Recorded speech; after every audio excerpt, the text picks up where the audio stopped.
Saya menuntut agar anak saya memberikan nafkah kepada saya. Oke, dipanggil anaknya. Anaknya dipanggil, dikatakan ini bapakmu menuntutmu agar kau memberikan nafkah kepada dia. Apa kata anaknya? Bapakku ini kaya raya, orang kaya, bapak nggak butuh nafkah dari aku. Tapi apa kata bapaknya? Iya, tapi aku tetap minta anakku memberikan nafkah kepada aku tiap bulan sekali. A'udzu billahi minasy syaithanir rajim. Jadi orang tuh kalau umur 40 tahun, Masya Allah, biasanya udah berkeluarga, biasanya sudah mapan, biasanya sudah nyaman, punya anak-anak. Maka Allah ingatkan agar dia tatkala berumur 40 tahun dia mengatakan, wahai Rabbku, bantulah aku untuk mensyukuri nikmat yang kau berikan kepada aku. Wa ala walidayya, dan nikmat yang kau berikan kepada kedua orang tuaku. Jadi orang kalau sudah umur 40 tahun ini, kita lihat ya, para nabi itu diutus ketika umur 40 tahun. Ada istilah hidup itu dimulai dari umur 40 tahun. Tapi ingat, 40 tahun Hijriyah, bukan Masehi. Jadi ayat ini menuntut kita untuk mengetahui lahir kita secara Hijriyah. Siapa yang tahu lahirnya Hijriyah? Yang lahir bulan Ramadan insya Allah ingat. Di akhir bulan Ramadan dia ingat karena sudah bulan Ramadan gitu kan. Maka kita lihat Allah menganjurkan, Allah memerintahkan kepada hamba. Sejatinya ini Allah menceritakan ya, tentang bagaimana sikap hamba ketika berumur 40 tahun.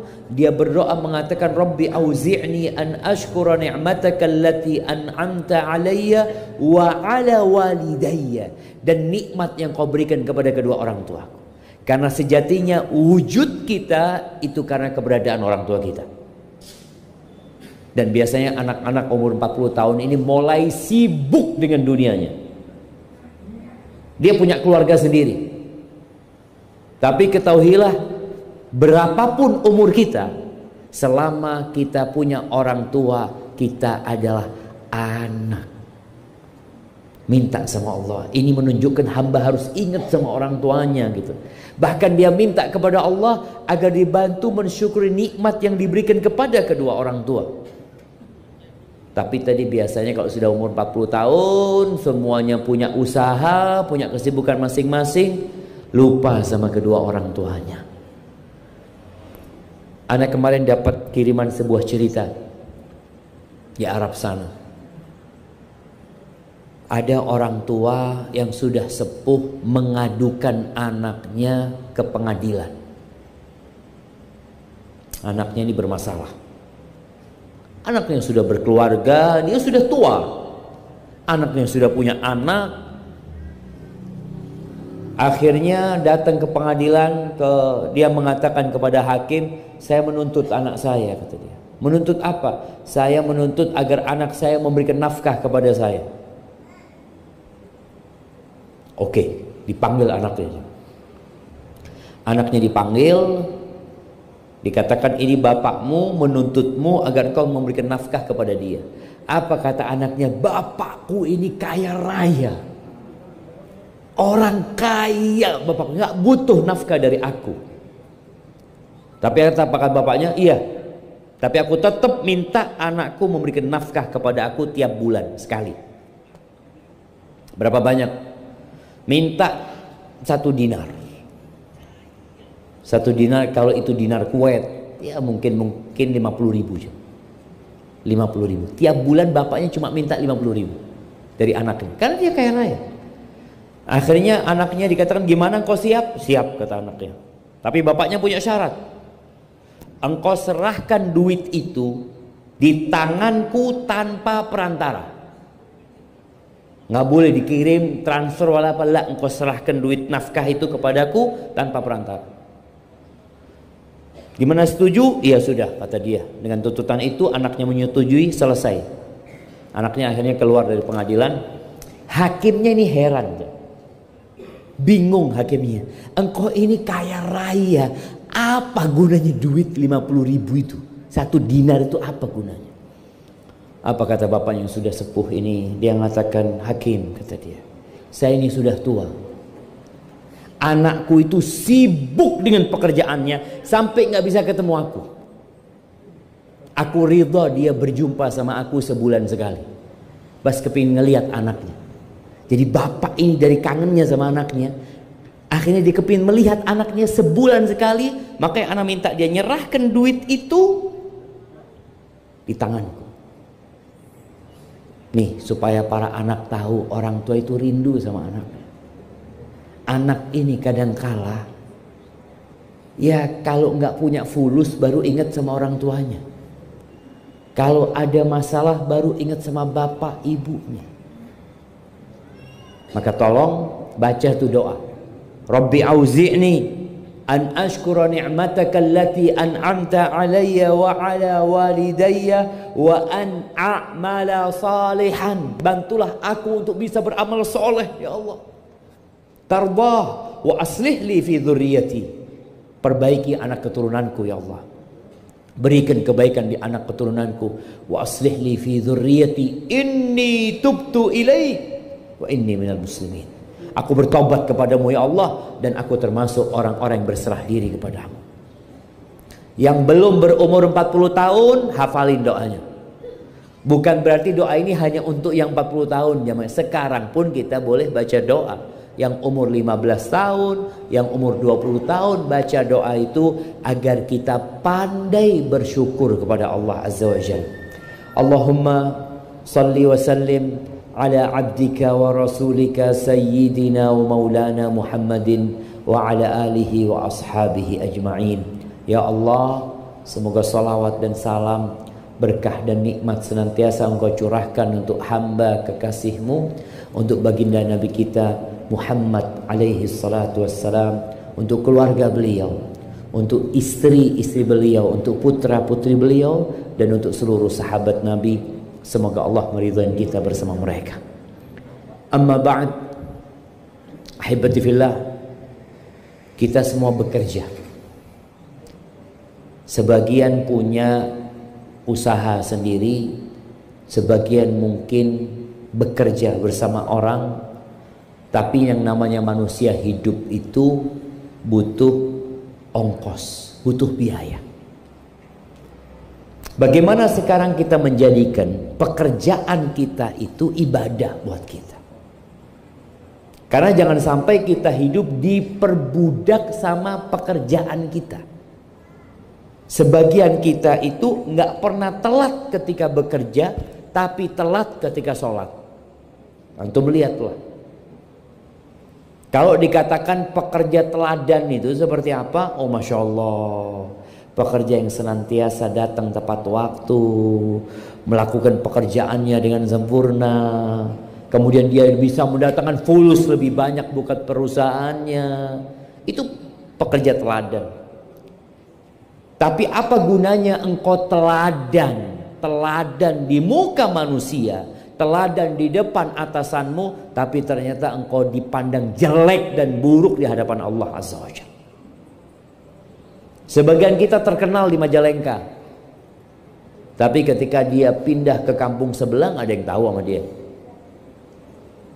Kita lihat sebagian artis itu Masya Allah mungkin dia punya follower 60 juta. Ketika dia berangkat umroh, tawaf bersama atau berangkat haji, ada jutaan manusia, mungkin nggak ada yang kenal sama dia. Maka hendaklah yang menjadi niat kita, bagaimana kita dikenal sama Allah Azza wa Jalla, walaupun semua di muka bumi ini nggak ada yang kenal sama kita. Maka di sini bagaimana pekerjaan kita itu bernilai ibadah. Tiap pagi berangkat kerja, yang satu naik motor, yang satu naik angkutan umum, yang satu naik sepeda, naik apapun. Maka kalau ingin pekerjaanmu jadi ibadah, Yang harus diperbaiki adalah niat yang pertama. Karena innamal a'malu binniyat. Amalan itu tergantung niatnya. Ada orang bekerja bernilai ibadah, ada orang sholat masuk neraka. Bayangin nih, ini orang kerja, ini orang cari duit, bernilai ibadah dan mengantarkan ke surga. Ini orang sholat jadi imam di masjid, gimana bisa masuk neraka? Karena niatnya. Jadi dua pekerjaan yang berbeda, yang satu niatnya lillahi ta'ala, yang satu niatnya bukan untuk Allah, maka ibadah pun tidak akan bernilai ibadah. Maka Allah mengatakan tentang yang sholat, apa kata Allah? Fawailul lil musallin. Celaka tuh orang-orang sholat. Sholat dia, celaka. Gara-gara apa-apa? Gara-gara apa?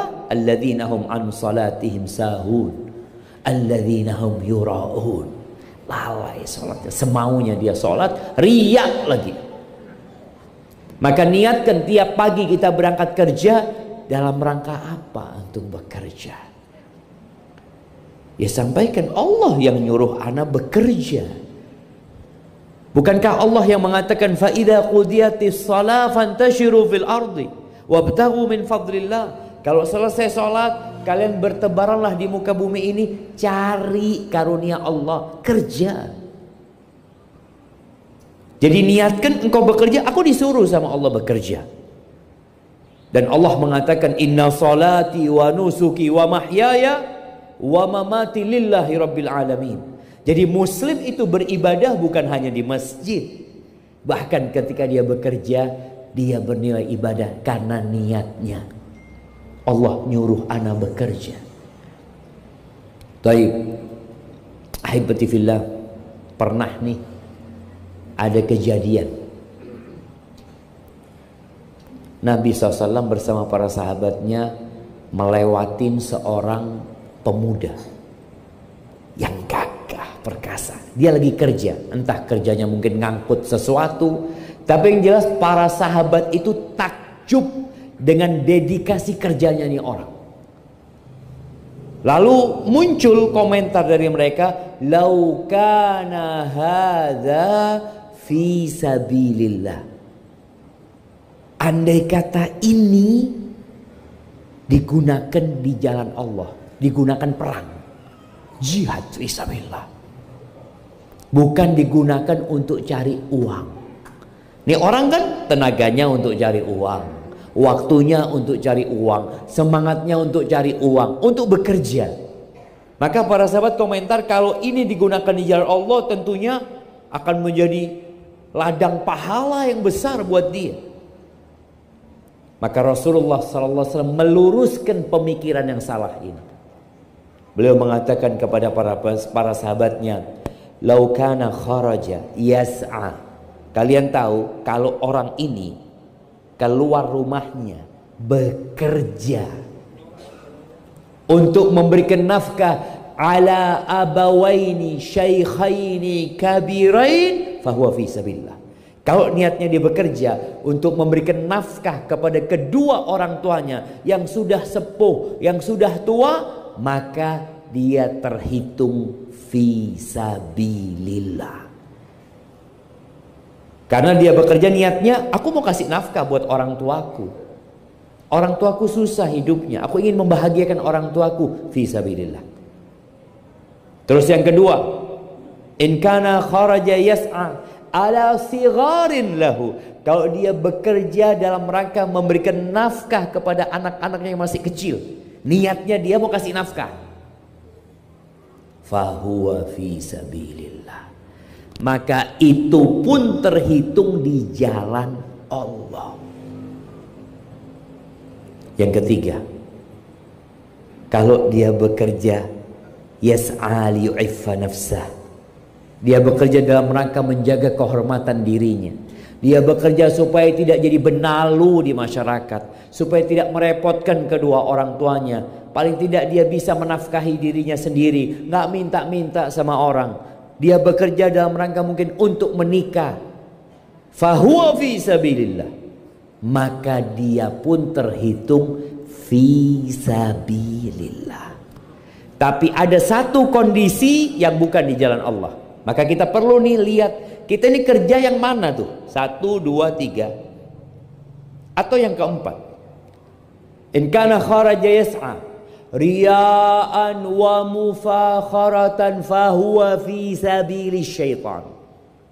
Nih, kalau dia bekerja dalam rangka pamer kekayaan, pamer harta, bekerja memang enggak, anak bekerja untuk punya ini, punya itu, wa mufakharatan, dan untuk berbangga-banggaan dengan apa yang dia miliki. Apa kata Nabi SAW? Fahuwa fi sabilis syaitan. Maka inilah yang masuk dalam jalannya setan. Maka tolong semua niat. Kenapa bekerja? Ana Ustaz bekerja, ana lagi lembur nih Ustaz. Soalnya ana mau beli motor. Tetangga ana baru beli motor, masa ana kalah sama dia? Niatnya sudah berbangga-banggaan. Bukan masalah memberikan nafkah sama orang tua, wala sama dirinya. Dan kebanyakan kita perlu berhati-hati ya, Mak. Kebanyakan kita itu sudah bisa memberikan nafkah, sudah nyaman, terkadang kita niatnya sudah ke sana. Riyaan wa mufakharatan, untuk pamer dan untuk berbangga-banggaan, maka ini yang di jalannya setan. Kalau ingin pekerjaannya bernilai ibadah, niat. Yang kedua, pekerjaannya harus halal.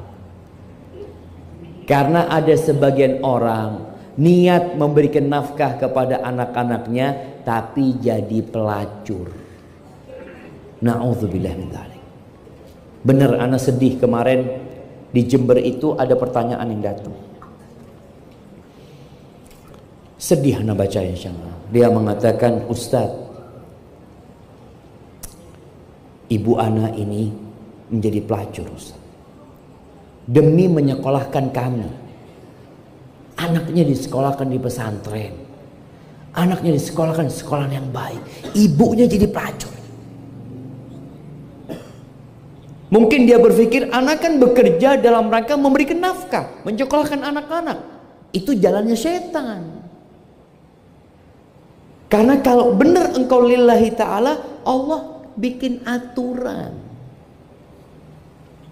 Al-halalu bayyinun wal haramu bayyinun. Udah jelas, yang halal udah jelas, yang haram udah jelas.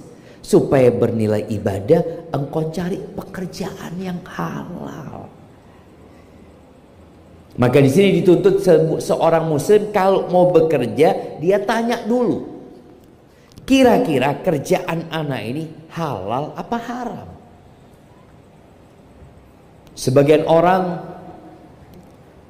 menjadi biduan. Apa bahasa Majalengkanya biduan itu? Hah? Artis. Oh, biduan itu artis lokal gitu ya. Iya, kita lihat yang menjadi penyanyi-penyanyi, menghibur. Dia dapat duit, dia kasih nafkah sama orang tuanya, dia kasih nafkah kepada anak-anaknya. Coba engkau tanya sebelum engkau mengerjakan itu, Allah ridho nggak dengan pekerjaan? Sejatinya jamaah, sebelum kita dilahirkan di muka bumi ini, rizki kita sudah ditetapkan, sudah ada. Kata Nabi SAW, Inna ruhal qudus nafatha fi ru'i. Jibril itu meniupkan, menghembuskan di dalam jiwaku. Annan nafsa lan tamut. Bahwa jiwa itu tidak akan mati. Hatta tastakmila rizqaha wa ajalaha. Artinya nggak ada orang mati kecuali rizkinya sudah sempurna, waktunya udah habis. Jadi nggak ada ceritanya orang mati, oh dia mati kelaparan, Ya kalau dia nggak kelaparan kayaknya dia masih hidup. Nggak ada, dia memang sudah segitu umurnya. Rizkinya udah segitu. Makanya kita melihat ada orang jamaah punya harta yang cukup untuk 7 turunan, cukup untuk 7 tanjakan, cukup untuk 7 kelokan. Sudah hartanya ini, Masya Allah. Tapi mati dia. Loh, hartanya yang banyak bukan rizki dia, bukan. Rizkinya dia udah habis. Waktunya dia juga udah habis. Maka Nabi SAW mengatakan, fala yastabti'anna, jangan sampai lambatnya datangnya rizki itu membuat kalian melakukan yang haram. Jangan sampai. Nabi mengatakan fa'ajmilu fit talab, carilah rizki dengan cara yang baik, yang cantik, dengan cara yang halal. Jangan takut rizki kita dimakan tetangga. Makanya kadang-kala kita lihat di sebuah perusahaan kalau karyawannya banyak tuh, banyak yang saling hasut. Takut kalau fulan nanti naik, bisa jadi gaji anak berkurang, bisa jadi bonus anak berkurang. Nggak bakalan. Nggak mungkin kita makan rizki orang lain. Ini yang belum nikah nih, jangan berpikir kalau anak menikah sekarang Ustaz, gaji anak ini cuma 2,5 juta Ustaz. Buat istri sekian, nanti kalau punya anak 2,5 juta, anak sekolah berapa, nanti kalau anak kuliah uang masuknya berapa. Ini belum nikah sudah pikirannya sampai anak itu kuliah, nggak nikah-nikah. Terus gimana? Ya udah, istri antum nggak akan makan rezeki antum. Nih, emak-emak itu nggak makan rezeki suaminya. Kenapa? Karena emak-emak tuh sebelum lahir rezekinya udah ada. Dia hidup sama orang tuanya, makan rezeki dia. Makanya orang tua dulu ada yang membunuh anak-anaknya karena takut dengan masa depan anak-anaknya. Allah mengatakan wala taqtulu auladakum min imlaq. Di ayat lain wala taqtulu auladakum khasyata imlaq nahnu narzuquhum wa iyyakum. Jangan bunuh anak kalian karena kalian khawatir nggak bisa makan nanti. Kata Allah, kami yang kasih rezeki kepada anak-anak kalian dan kepada kalian. Maka jangan berpikir orang tua dia kasih rezeki sama anaknya. Enggak, Allah yang kasih rezeki. Makanya suami istri ketika bercerai, apa kemudian istrinya langsung mati? Karena dicerai sama suaminya, besok langsung mati. Kenapa? Udah nggak ada rezeki, anak yang kasih rezeki sama dia. Lah, Allah yang kasih rezeki. Maka tadi ketika ingin kerjaannya bernilai ibadah, tolong dengan cara yang halal. Kalau kita nggak belajar, kita nggak akan pernah tahu. Kebanyakan kita ini Islamnya keturunan. Di Surabaya itu dulu ada tempat pelacuran jemaah, namanya Doli. Ada yang tahu? Ada yang pernah ke sana? Namanya Doli. Bayangin ya, neneknya jadi pelacur, ibunya jadi pelacur, anaknya jadi pelacur. Kenapa? Karena dia memang muslim loh, muslim. Dia muslim. Karena memang lingkungannya seperti itu. Dia pikir, apalagi di masa sekarang ini, ketika nilai-nilai Islam itu mulai dikaburkan. Dulu pelacur itu bahasa Indonesianya apa? WTS, wanita tuna susila. Anak masih SD itu, anak dengar omongan itu tempatnya WTS. WTS sering anak dengar seperti itu. Sekarang nggak ada lagi. Yang ada apa? PSK. Dan ini menjadikan pelaku itu merasa nggak dosa loh jemaah. Merasa nggak dosa. Sampai ada kejadian yang memalukan sebenarnya ya, yang membuat kita sedih. Live ini jemaah di televisi. Di televisi ada seorang yang bertanya kepada seorang ustadz ya. Dia ngomong, Ustadz ini menceritakan tentang sodakoh, fadilah sodakoh ya, akan Allah lipat gandakan. Ini ada yang telepon dari Doli. Dia mengatakan, Pak Ustadz, mohon maaf Pak Ustadz ya, jangan ditertawakan. Banyaklah dia mengatakan, Pak Ustadz, Masya Allah kata dia, Ustadz nyuruh sodakoh, katanya sodakoh lipat gandakan. Ana Ustadz, pagi hari itu sodakoh sama anak-anak Ustadz, malam harinya dapat pelanggan kasih duit banyak Ustadz. Na'udzubillah. Kenapa? Karena memang sudah dibikin profesi jemaah, pekerja seks komersil. Kerja saya mau kasih nafkah buat anak-anak gitu loh. Ini berbahaya sekali jemaah. Lama kelamaan yang haram itu dikaburkan. Kalau Anda tanya sekarang, berapa banyak muslimin muslimat yang bekerja di tempat riba? Bekerja, orang tuanya bangga anaknya kerja di sana. Karena namanya nggak ada riba. Ada lembaga riba nasional, nggak ada. Pernah dengar kata-kata riba sekarang jamaah? Orang ketika transaksi, ini bapak insya Allah ribanya 5%. Na'udzubillah, haram riba, dilaknat sama Allah, mengumumkan peperangan kepada riba. Oh ya afwan, salah ngomong bapak, bunganya. Oh ya kalau bunga nggak apa-apa.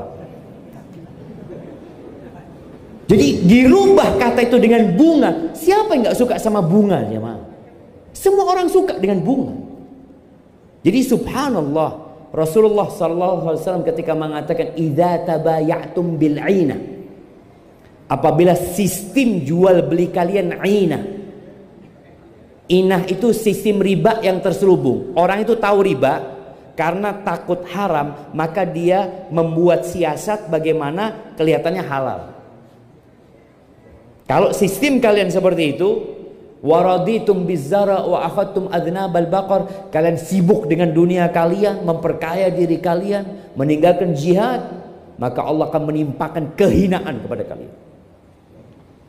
Maka kalau kita lihat mayoritas rasa minoritas, hina, dina, nggak punya bobot, ya gara-gara memang tadi agama dia abaikan.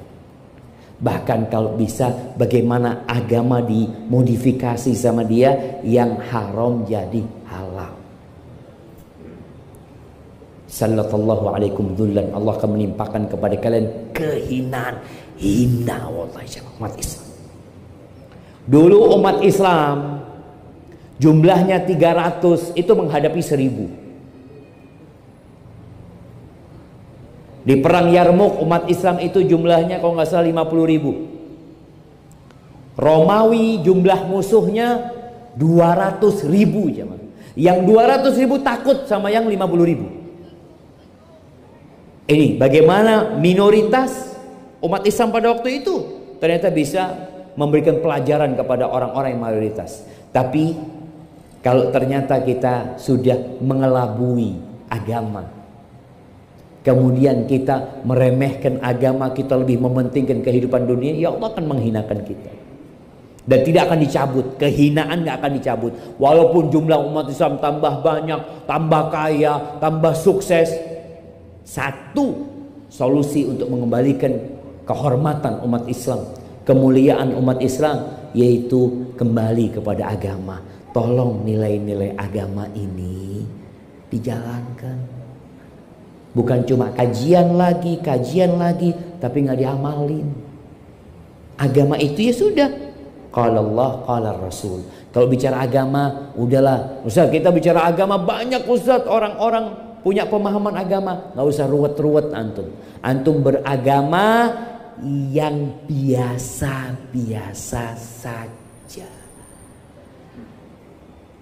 Antum kalau beli mie, itu kan ada tambahan ini, ada level sekian pedesnya, ada tambahan telur. Enggak lah, maunya mie yang biasa-biasa aja.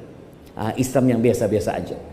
Seperti apa? Ya udah yang dilakukan sama Nabi dan para sahabatnya, itulah yang kita kerjain. Gak usah ruwet-ruwet. Gak usah ruwet-ruwet dalam beragama. Yang mereka kerjakan, yang mereka contohkan, itu yang kita kerjakan. Maka di sini tadi perlu kita belajar agar kerjaan kita bernilai ibadah. Kita belajar mana yang halal, mana yang haram. Dan ingat, yang halal itu lebih banyak daripada yang haram. Ada seorang kiai di Jember dulu, paman anak hadir di kajian, dia cerita tentang sebuah ungkapan. Jadi ungkapan ini mungkin sudah puluhan tahun yang lalu jamaah. Apa ungkapannya? Yang haram aja susah, apalagi yang halal. Yang haram aja susah, apalagi yang halal. Subhanallah. Kata kiai itu ketika membantah ungkapan ini, nih, saya kalau nyuruh Fuad, saya punya paman itu, coba cari duit 10.000 sekarang dengan cara yang halal, insya Allah dia bisa kerja langsung. Dia beca, dapat penumpang, dia beca, dapat duit halal. Tapi kalau dikatakan cari yang haram, dia mikir, ya apa ya cari yang haram ini? Itu orang-orang yang fitrahnya benar. Maka ingat, yang halal banyak, yang haram sedikit. Tapi kita perlu tahu dengan halal haram. Yang nggak ngerti, fas'alu ahlad dzikri in kuntum la ta'lamun. Bertanyalah kepada orang yang berilmu kalau nggak ngerti. Pernah anak makan zaman di sebuah restorannya. Yang bekerja pramusajinya semuanya nggak ada yang pakai jilbab, nggak ada yang pakai jilbab. Kayaknya restoran itu punya non muslim. Ketika anak ke cuci tangan, di situ ada pintu khusus karyawan karyawati, nggak boleh masuk. Yang keluar banyak pakai jilbab, anak jadi bingung. Ternyata mereka kalau pulang pakai jilbab, kalau kerja nggak pakai jilbab karena aturan. Bagaimana seorang muslim pekerjaannya halal, tapi ketika dia bekerja dia harus menyelisihi syariat. Ya, jangan diterima pekerjaan itu kalau ingin pekerjaannya bernilai ibadah. Loh gimana Ustaz? Jilbab ini bukan pakaian orang Arab. Jilbab itu bukan pakaian pengajian. Jadi sebagian masyarakat itu jamaah kalau pengajian pakai jilbab. Betul jamaah? Oh pakai jilbab. Bukan seragam jilbab ini jamaah. Tapi jilbab ini pakaian orang Islam. Coba antum lihat, baca sejarah. Istrinya Abu Lahab itu Ummu Jamil pakai jilbab enggak? Enggak pakai. Khadijah radhiyallahu taala anha sampai meninggal dunia enggak pakai jilbab. Karena syariat jilbab itu turunnya di kota Madinah. Di kota Mekah belum turun kewajiban jilbab. Jadi jilbab ini bukan pakaian orang Arab, tapi pakaian orang Islam. Makanya orang Arab itu pada waktu Nabi diutus alaihissalatu wassalam, beliau sendiri yang muslim, yang lainnya masih kafir semuanya. Maka tadi tolong jangan sampai demi dunia mengorbankan agama. Memang Nabi SAW menyebutkan nanti akan ada satu masa orang itu yabi'u dinahu bi'aradin minad dunya, menjual agamanya untuk dapat dunia. Jangan sampai. Oh gimana Ustaz, nanti anak nggak bisa makan? Ya Allah, selama kepalamu masih bisa goyang-goyang ada rezeki. Ada rezeki. Cuma tadi kadang-kala kita ini terburu-buru, kepingin cepat kaya, kita nggak ingin berjuang. Taib. Jadi yang pertama niat, yang kedua pekerjaannya tolong cari yang halal. Yang ketiga jamaah, ada dua kriteria pekerja yang harus ada di diri setiap muslim. Nabi Musa alaihissalam berapa tahun hidup di istana Fir'aun? 30 tahun. Setelah 30 tahun beliau meninggalkan Mesir. Kejadian beliau bersama orang Egypt itu, kemudian beliau lari ke Madian. Di sana beliau memberikan bantuan kepada dua wanita, memberikan minum kepada domba-dombanya. Lalu si perempuan ini mengatakan kepada bapaknya, Ya abati istajirhu inna khaira man istajarta al-qawiyul amin. Ya Allah, wahai ayah, jadikan dia pekerja.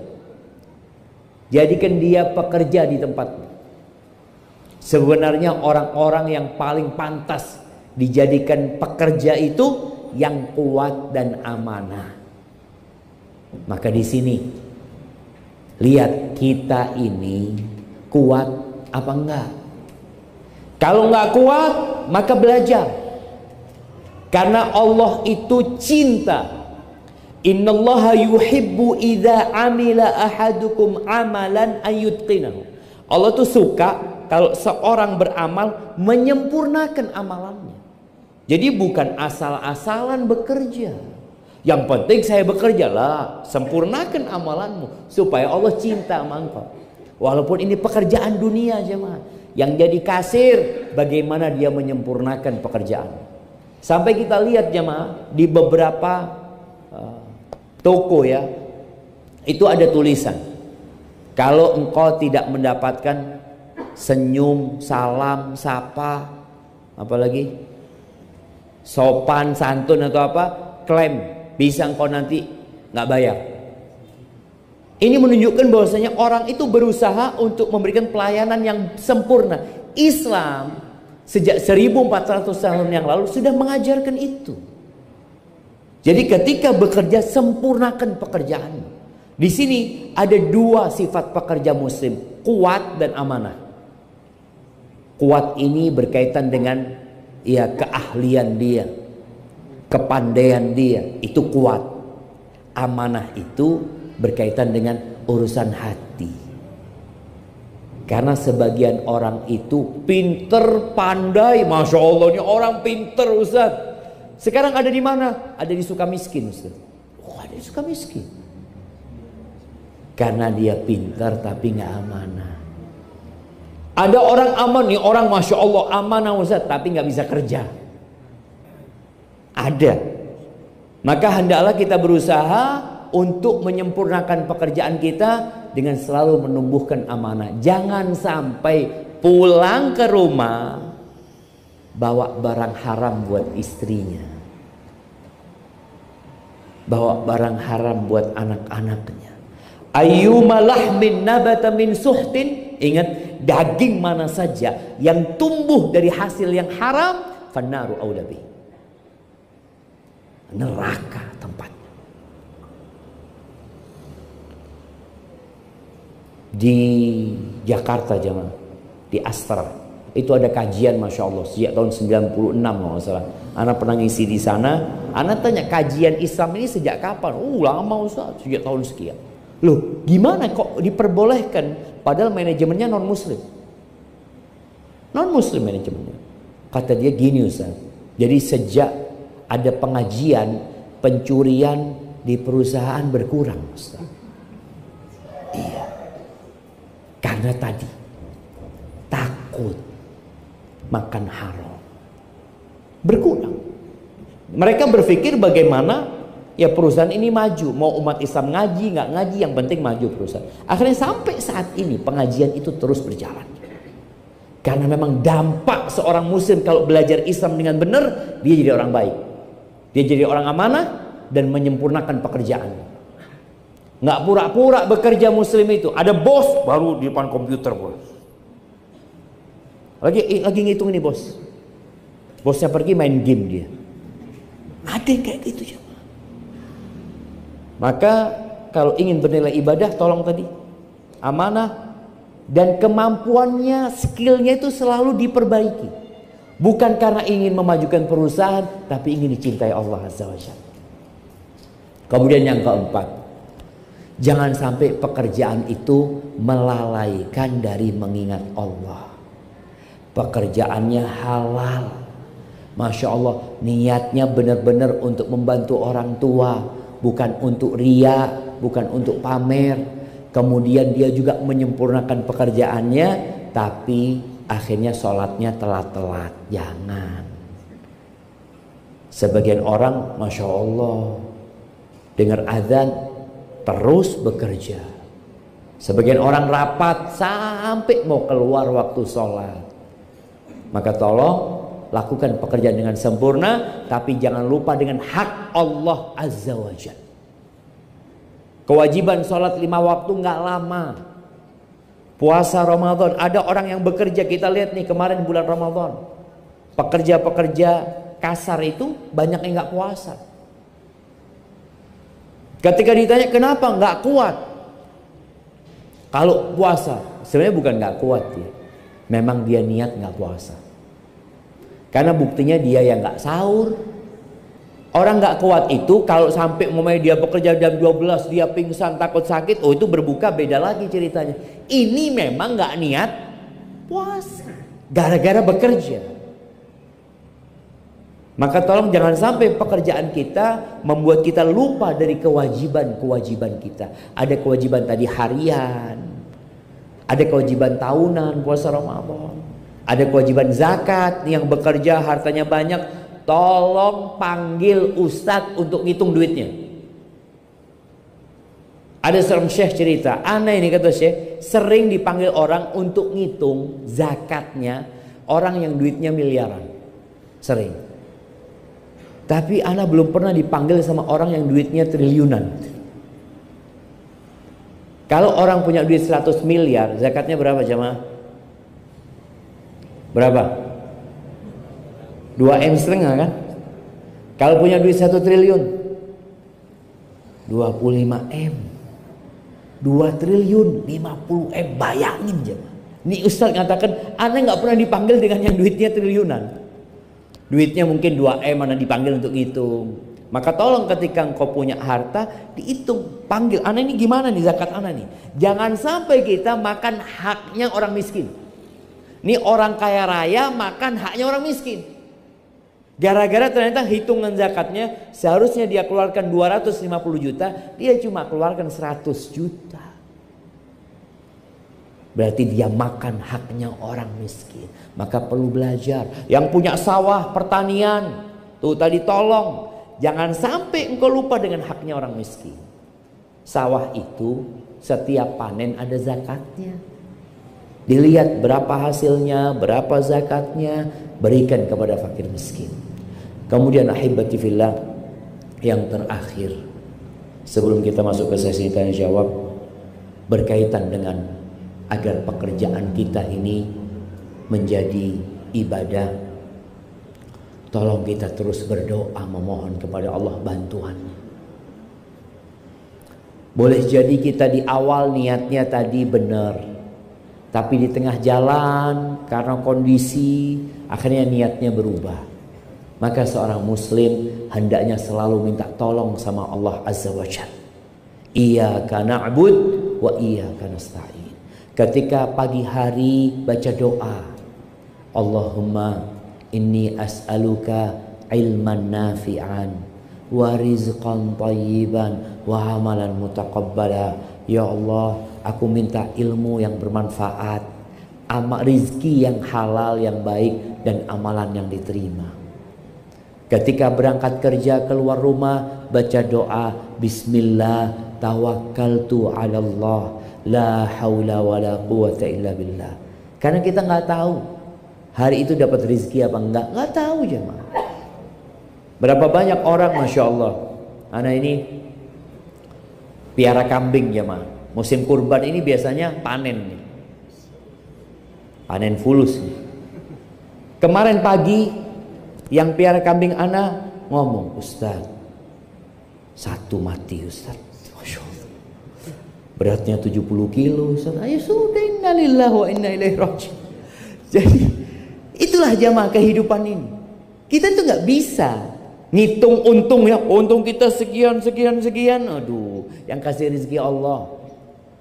Oke, matematika antum untung segitu. Rezeki antum belum tentu segitu. Ana tadi dapat kiriman video orang yang satu kandang sapinya mau mati semuanya jamaah. Mau mati kena penyakit PMK itu. Di video ini, ayo siapa yang mau sapi anak, kata dia. Sudah terkapar semua sapi-sapinya. Maka di sini kita perlu minta tolong sama Allah. Tidak bersandar kepada kecerdasan kita, kepandaian kita, usaha kita. La, Allah yang kasih rezeki. Maka keluar rumah, bismillah tawakkaltu 'ala Allah, la haula wala quwata illa billah. Naik kendaraan, baca doa, di tempat kerja berzikir, mengingat Allah Azza wa Jal. Maka insya Allah dengan cara seperti itu, ya Allah akan kasih rezeki buat kita yang halal, yang baik, yang bermanfaat. Hadza wallahu a'lam bishawab. Itu mungkin dapat Anda sampaikan. Bismillahirrahmanirrahim.